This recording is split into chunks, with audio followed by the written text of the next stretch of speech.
सुमंत खाली रथ लेकर अयोध्या पहुंचे। लोग दौड़ पूछते, मंत्री व राम कहाँ है?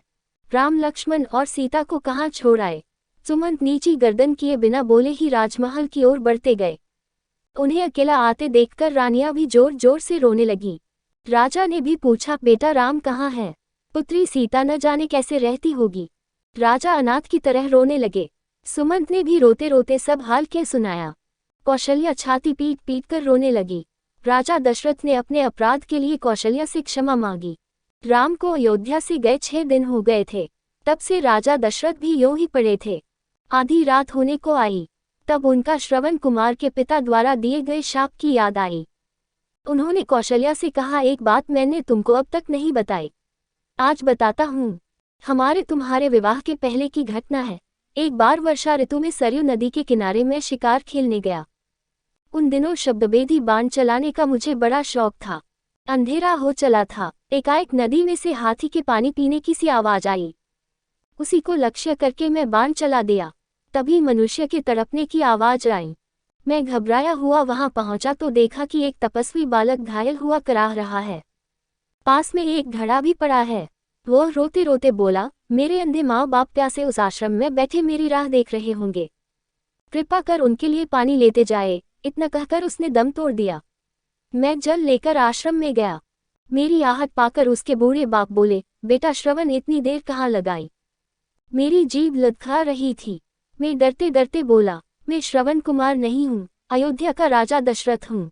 गलती से मेरा बाण उसे लग गया है और अब वह इस संसार में नहीं है। ये सुनकर वे करुण विलाप करने लगे। मेरे साथ वे नदी के तट तक आए। उन्होंने पुत्र को जलांजलि दी और मुझे शाप दिया, हे राजन, पुत्र के वियोग में जैसे आज हम मर रहे हैं, वैसे ही तड़प तड़प कर तुम भी मरोगे। और उन दोनों ने उसी समय प्राण त्याग दिए। कौशल्या, लगता है उस शाप के सच होने का समय अब आ गया है। मेरे प्राण मानो कोई खींच रहा है। हाय, मैं मरते समय प्यारे पुत्र का मुंह भी न देख सका। मैं बड़ा अभागा हूँ, अपने किए का फल भोग रहा हूँ। हा राम, कहते हुए दशरथ ने प्राण त्याग दिए। रानियां राजा के बल पौरुष का वर्णन करती हुई करुण स्वर में विलाप करने लगी। मंत्रियों ने राजा के शव को तेल से भरे कड़ाह में रखवा दिया। फिर मंत्रिपरिषद ने विचार करके भरत को बुलवाने का निश्चय किया। हवा की गति से चलने वाले घोड़ों पर दूत भेजे गए। उनसे कह दिया गया था कि कैकेय देश में पहुंचकर केवल इतना कहे कि आवश्यक कार्यवश गुरु ने भरत को तुरंत बुलवाया है। ननिहाल में भरत का मन उचट रहा था। तरह तरह की बातें उनके मन में उठती थीं।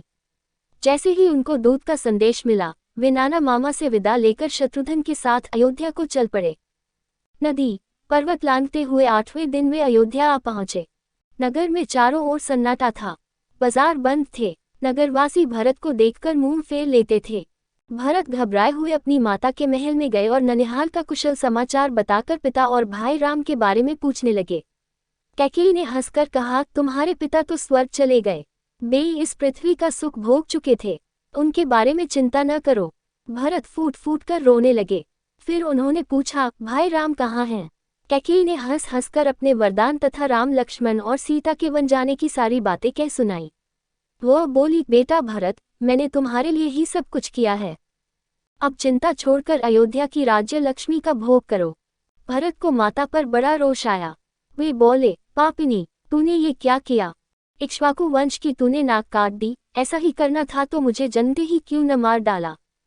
इस बीच राज्य के मंत्री भी वहां आ गए थे। उनके सामने भी उन्होंने कैकेयी को बहुत भला बुरा कहा।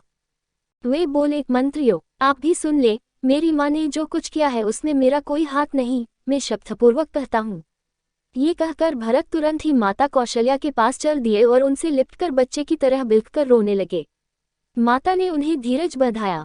फिर वे भी पछाड़ खाकर भूमि पर गिर पड़ी।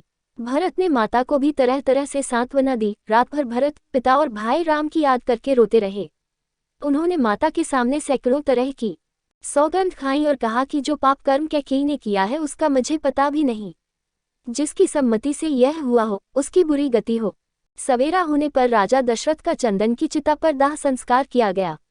भरत ने सब अंतिम संस्कार गुरु के बताए अनुसार विधिवत किया। अगले दिन मंत्रियों और नगरवासियों को बुलाकर भरत ने कहा, अयोध्या का राज्य सबसे बड़े भाई राम का है। हम आप सभी उन्हीं के हैं। राम को लौटा लाने के लिए मैं कल ही चित्रकूट जाऊंगा। आप भी चलें, माताएं भी चलेंगी। प्रजा भी चलेगी और साथ में चतुरंशिनी सेना भी रहेगी। गुरु वशिष्ठ जी से भी मैं चलने के लिए प्रार्थना करूंगा।